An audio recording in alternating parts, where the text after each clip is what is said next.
자, 조은철 처장 관련해서 공방은 오늘도 이어졌는데요. 국민의힘 조 처장 법제처를 이 대통령 개인 변호사 사무실로 전락시켰다. 이러면서 자리에서 물러나라고 압박을 이어갔습니다. 오늘 나온 국민의힘 목소리 들어보시죠. 이제 개헌을 하더라도 그 대통령도 연임이 되냐는 질문에 대해서 이제 국민이 판단할 문제다, 결단할 문제다 이렇게 많은데 이거에 대해서 어떻게 보시나요? 그분은 법제처장 하루라도 빨리 그만두시고 대통령 곁에 가서 변호사 역할을 하면 될 것 같습니다. 자, 국민의힘 오늘 논평도 내놨습니다. 화면으로 좀 설명해 올리도록 하겠습니다.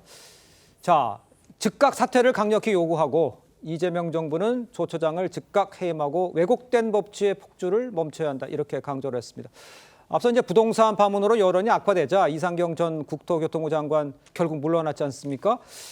여론 움직임에 따라서 글쎄 어떻게 판단하시는지 조 처장도 물러나게 되는 상황이라고는 전혀 생각을 안 하시는지 어떻습니까?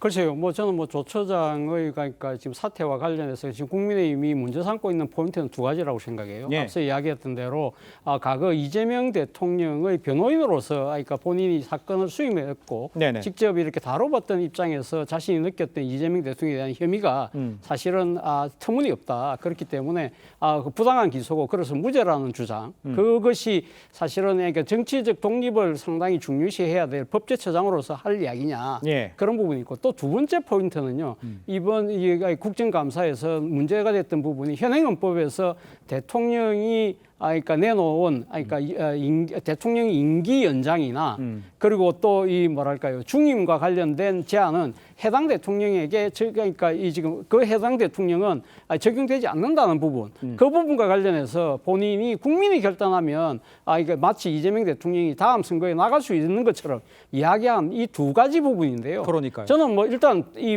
두 번째 부분 국민이 결단할 부분이라는 부분은 정말 부적절했다는 생각입니다. 그거는 헌법이 명확하게 명시하고 있고 저 같은 이 법률 전문가가 아닌 사람의 상식적 판단으로 봤을 때도요. 다 과거 87년 이 현행헌법을 만들던 네. 당시 여야 합의 그리고 국민의 공감대가 다시는 대한민국의 이 장기 집권은 안 된다. 이 권력자의 장기 집권은 안 된다는 이야기는 분명한 것인데 그걸 국민이 결단하면이라는 식으로 모호하게 했던 부분은 정말 비판받아 마땅하다는 생각이 들고요. 예. 그리고 앞서 이야기했던 이 지금 대장동 사건을 비롯한 이재명 대통령의 과거 혐의와 관련된 부분은 저는 과거 이 변호사 입장에서는 이야기할 수 있다고 봅니다만 그러나 이제는 법제처장이잖아요. 그렇다고 맞아요. 한다면 자신의 정치적 소신과 견해가 있다고 하더라도 이런 이 국정감사장에서의 질문을 아무리 받았다고 하더라도 노코멘트 하는 것이 알겠습니다. 예. 마땅한 처신이었다는 생각이 듭니다. 알겠습니다. 그 부분과 관련해서는 추미애 법사위원장도 그렇게 애매하게 발언하시면 안 됩니다라고 지적했다는 것도 제가 다시 한번 말씀해 올리고요. 이런 상황에서 조은철 처장 지난 국감에서 이 대통령 혐의가 모두 무죄라고 하고 아까 말씀해 주셨습니다. 대통령 연임 가능성까지 열어둔 발언을 해서 지금 논란이 커지고 있는 이런 상황이잖아요. 여기에 하나 더해서 이 대통령 선거법 사건 파기환송 문제와 이른바 사심제 논란에 대해서도 민주당과 궤를 같이 하는 이런 듯한 발언 내놨습니다. 한번 들어보시죠.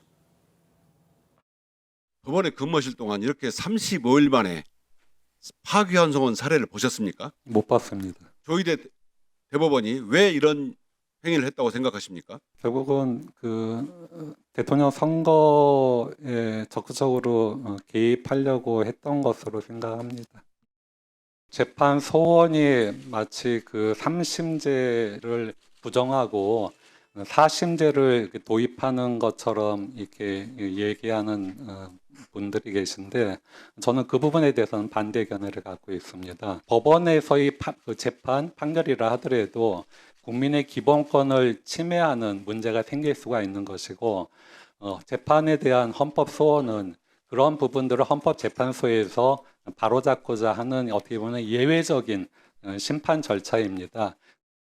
마치 개인 변호사 같다 이런 지적도 사실 나오고 있었었는데 우리 최진영 변호사께서 보시기엔 법적으로 봤을 때 저 발언들은 어떻게 해석하세요? 저는 저분이 법제처장인지 민주당 법률위원회 위원장인지 저는 좀 헷갈리는 것 같습니다. 네. 말씀하신 것처럼 우리가 어떤 개인의 이해관계가 열릴 경우에는 이른바 제적 기피의 정신이라는 게 있습니다. 예. 본인이 이재명 대통령의 변호사로서 거기에 섰다고 하면 저렇게 말씀하실 수가 있습니다. 예. 하지만 아시다시피 이미 본인은 현 정부의 법제처장, 한마디로 모든 정부의 법률 해석과 관련되는 최종적인 도장을 찍을 수 있는 사람입니다.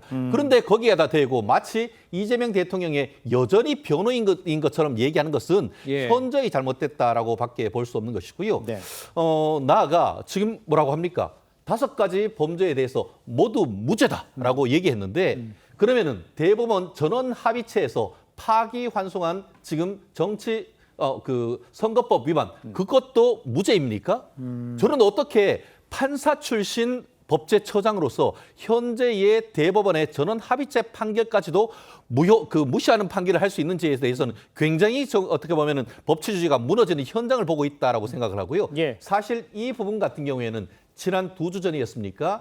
민주당의 대법원에 대한 국정감사를 하면서 대법원장에 대해서 질의했던 분이 그 또한 민주당 국회의원님들 중에 이재명 대통령을 무죄를 변론했지만 유죄 확정 판결이 받았는데 그런 그 변호인이 이제는 금배지를 달고 유죄 판결을 했던 대법원장에 대해서 감나라 배나라는 이런 모습은 정말 법치주의를 우롱하는 것이 아닌가. 오히려 이런 부분에 대해서는 그때의 그 국회의원이나 아니면 지금 조 처장이나 모두 다 이 부분에 대해서는 말씀드렸던 것처럼 공정성을 위해서 스스로 자제하는 모습을 보여야 되는데 너무 나갔다. 이것은 단순한 어떤 사과의 문제를 넘어서 그 직을 내려놔야 될지 말아야 될지 그 정도의 국민들의 비판이 있다는 것을 아셔야 된다고 봅니다. 알겠습니다. 개인적으로 그런 생각을 할 수도 있고 그렇게 생각할 수도 있지만 지금 공직을 맡고 있는 법제처장으로서의 저 상황에서 할 말은 아니었다 이런 지적을 하시는 것 같아요.